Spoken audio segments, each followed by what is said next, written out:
Olá, sou o professor Otmar Tesc. Estamos retomando aqui esse nosso canal, A Política Está no Ar.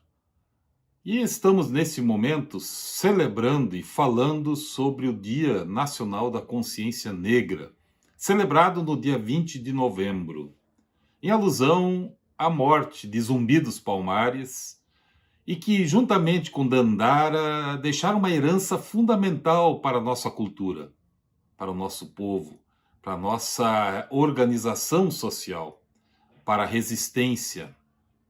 Mas, infelizmente, há muito por fazer. Zumbi é considerado herói nacional, da mesma forma como Sepete Araju é um herói nacional.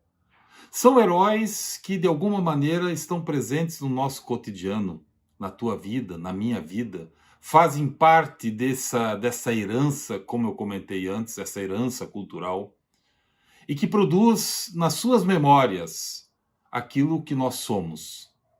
Infelizmente, aqui no Brasil, e mais especificamente aqui em Porto Alegre, ainda há muito por fazer e combater.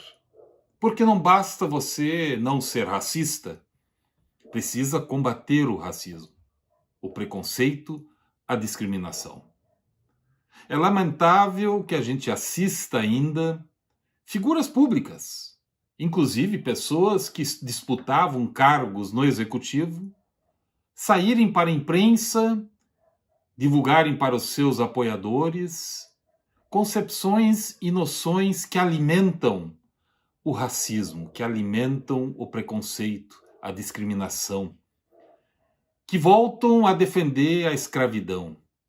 Pessoas que muitas vezes são oriundas de povos que foram massacrados durante a Segunda Guerra Mundial.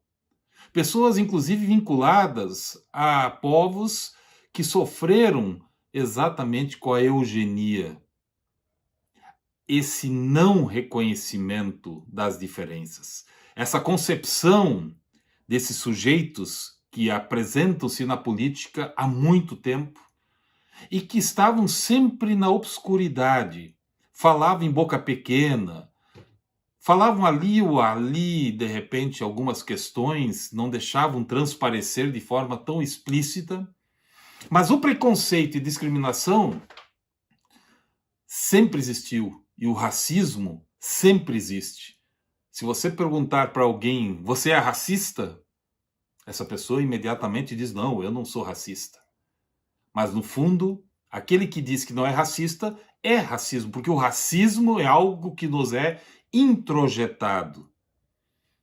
O bom é que a sociologia nos ensina que é possível desintrojetar esse sentimento negativo, esse sentimento de destruição. O racismo é um conceito, é um termo que surge exatamente no século XX para definir esta desigualdade absoluta provocada, inclusive, pelo capital. O capitalismo, o fascismo, o nazismo, ele anda muito próximo da visão individualista, egoísta, que só o capitalismo produz. O modelo capitalista, ele produz essa exclusão. Ele é fundamentado na exclusão. Você que está me ouvindo nesse momento, de repente não está compreendendo bem. Basta a gente abrir os jornais desta semana para a gente ficar chocado com posições e opiniões desses líderes, dessas pessoas que representam um conjunto significativo da população que não quer reconhecer o outro politicamente, na sua diferença cultural, social e individual. É preciso combater o racismo. É preciso combater, sim, o nazismo, o fascismo. É preciso combater estas identidades que se apresentam e que acabam fortalecendo um momento de destruição. O que o nazismo faz, o que o fascismo faz, o que o racismo faz, e que transforma esses sujeitos que apresentam-se no dia a dia como homens brancos, que são sabedores, conhecedores da ciência, é apenas uma forma de exclusão absoluta. aquilo que a gente chama de uma concepção antropoêmica, ou seja, típico de vomitar o estranho.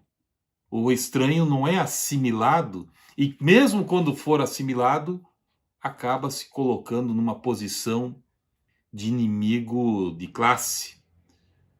É um pequeno conjunto que manipula as almas e as mentes de um grupo determinado que está fadado a ser, desse momento, digamos assim, derrotado. É um grupo derrotado. Nós não podemos dar voz e vez para esse tipo de gente que se considera de elite, que sempre esteve no poder, que sempre esteve na casa grande. Eles não toleram a poesia, eles não toleram o canto, eles não toleram que mulheres negras, homens negros ocupem espaço de poder. Eu quero também destacar, nesse dia da consciência negra, que muitos acabam nem se lembrando porque celebram aí o Black Friday, mas não param para pensar que essa é uma data fundamental, é uma data de resistência, onde nós precisamos reconhecer politicamente as diferenças, sejam elas culturais, sociais ou individuais. É preciso, de forma prática, construir aquilo que está no Congresso Nacional e fortalecer o Sistema Nacional de Educação. Algo que em 2021 tinha que estar no cotidiano, na prática, e que de fato possa fazer um trabalho de combate desde cedo a essa verdadeira doença social que é transmitida por aqueles que defendem uma escola que não pensa, aqueles que querem apenas uma escola que eles chamam de escola sem partido. Não é verdade que a esquerda, há 40 anos, produz os produtos que agora assumem poder. Não é verdade. É verdade, sim, que as pessoas precisam ser reconhecidas na sua diferença. E é verdade, sim, que a gente precisa, como educadoras, educadores, professores, combater o racismo de forma sistemática. E quando aparecem essas figuras públicas se declarando de forma tão aberta como pessoas escravocratas, elas precisam ser, sim, julgadas, processadas por crime de racismo. Temos que combater o racismo, o preconceito, a discriminação, e um dos caminhos é exatamente o Sistema Nacional de Educação, que precisa ser aprofundado, aprimorado, porque nós estamos vendo que 135% das pessoas que estão nos presídios são pessoas negras.